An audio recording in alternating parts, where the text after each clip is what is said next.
We are going to do a flow for some single leg balance and control today with some arm movements interspersed to give you a break in between movements. So if you have some light hand weights and you want to use those for your upper body moves, go for it. If not, just body weight is fine. And we'll start standing. Pick a side, and we're going to start with our single leg deadlift, sometimes called the bird, because it's like you're tilting your beak into the water. So one leg is going to start to lift to tilt you forward, and then you're going to come back up. Let's alternate sides. So you should feel like as you get to that bottom of the movement, maybe you feel a little stretch through that back of the leg, through the hamstring, and then you're driving through that heel to come back up.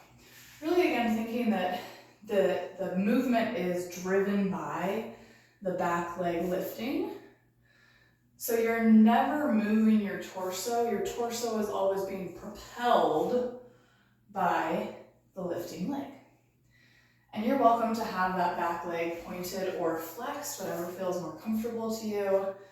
And it doesn't matter if you go to, a slightly shallower angle versus getting more to that T shape, but as the name implies, it is a deadlifting motion. So you're thinking about that hip hinge of creasing of the hips to send that heel back towards the wall behind you. Whew.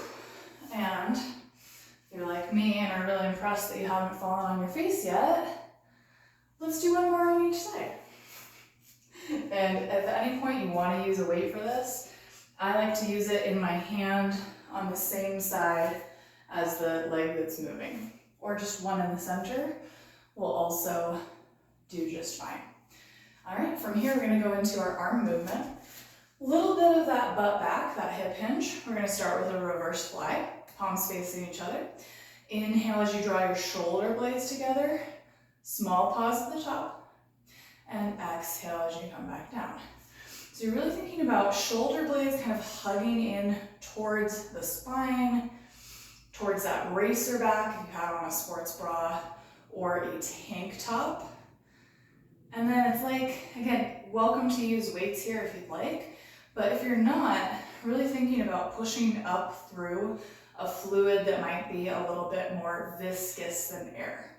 So it's like you're pushing up through honey or water, molasses, whatever it is you want to push up through.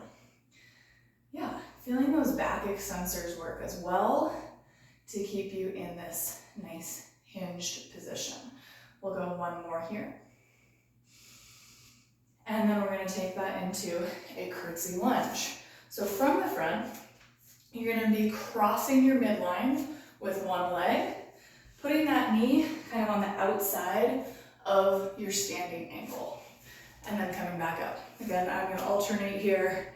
So it's that cross and come down, and then back to center. Now, there's kind of two ways to go about this. Right now, I'm keeping my waistband pointing forward and really trying to get my thigh bone to be the thing that crosses, okay? You can also do this with more of a pelvic movement. So think about rotating your whole waistband to come down. Either option is totally fine. I'm just gonna do a few of those ones where I sweep my waistband a little bit. For me, it's a little bit more challenging on my balance. So it's just interesting, right? But with that first variation, I'm gonna go ahead and switch back to it. I tend to be able to get into a slightly more narrow stance. So from the side, you can see my knee and my ankle are almost touching. And so that gives me a really nice push through the quad, almost like a single leg squat variation. All right, once you are even from side to side there, we're taking it back into that hip hinge position. Palms facing each other. This time, one arm up, one arm down. Inhale to lift.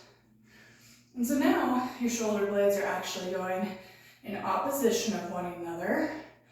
One is being elevated, kind of scooped into that armpit, that's your hand that's going up, and the other is being depressed, pushed away from the ear, and hugged down towards your hips a little bit.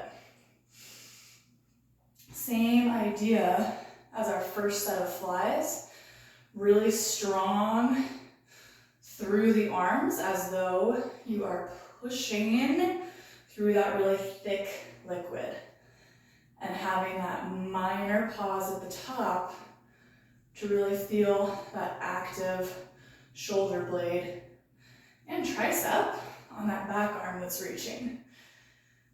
Once you're even from side to side, we're going to take that into your final leg challenge. This one is a clock tap. So you're going to imagine you're standing on a large clock. With your right foot, you're going to reach and tap 12, 3, and then back to 6.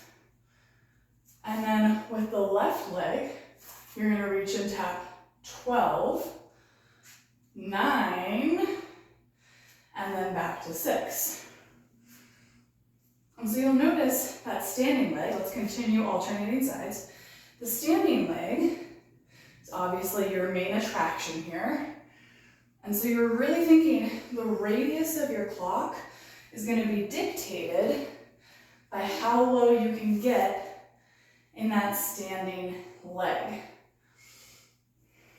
All the while, your torso stays over your hips. So we're not really leaning side to side, but you are allowing your hip to crease in order to bring you to your desired point.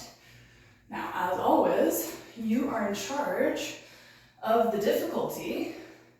So the larger the radius of your clock, the more challenging it's going to be. If you bring it in a little closer to you, so if I'm tapping a little bit more narrow on my clock, that's going to make it a little bit more accessible. So at any point, feel free to adjust your difficulty as needed. And really making sure that that leg that is tapping, it is giving that floor just the lightest little kiss. So you're never shifting your weight onto that moving leg. This will be our last round.